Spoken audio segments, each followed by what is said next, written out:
आपकी तो शक्ल भी उनकी जैसे बिल्कुल लगती हाँ बिल्कुल। वो मैंने जब घर के अंदर वो फिल्म देखी बैठ के अंदर बस के अंदर, तो मैं इधर आया तो मेरे बेटे ने कहा कि बाबा आप ऐसे ये काम क्यों नहीं करते।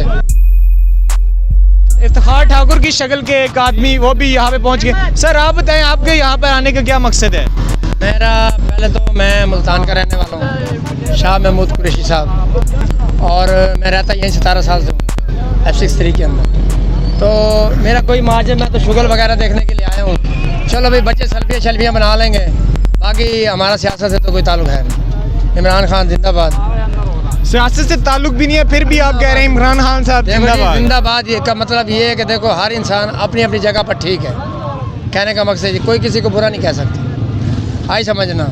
हर अपनी जगह पे काम जो है ना अच्छा कर रहा है, ठीक कर रहा है, आई समझना। इस बात को हम बुरा भला नहीं कह सकते। आप पूछ रहे हैं ये कब से काम शुरू? तो कब से ये काम आपने शुरू किया? आपने ये गेटअप, ये तो एक गोल्डन मैन ऑफ इस्लामाबाद थे, आपने क्या?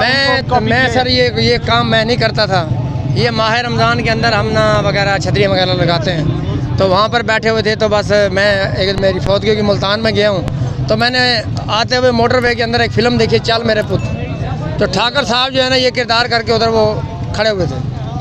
आपकी तो शक्ल भी उनकी जैसे बिल्कुल लगती हाँ है। बिल्कुल। वो मैंने जब घर के अंदर वो फिल्म देखी बैठ के अंदर बस के अंदर, तो मैं इधर आया तो मेरे बेटे ने कहा कि बाबा आप ऐसे ये काम क्यों नहीं करते। मैंने कहा यार ये हमारी कौम में काम किए नहीं, हमें क्या पता ये कैसे होता है। कहने का नहीं आप ऐसा करें, ठाकुर का काम करें जो ठाकुर कर रहा था। मैंने कहा ठीक है यार, फिर मैं तीन दिन बाद मैं यही करूँ।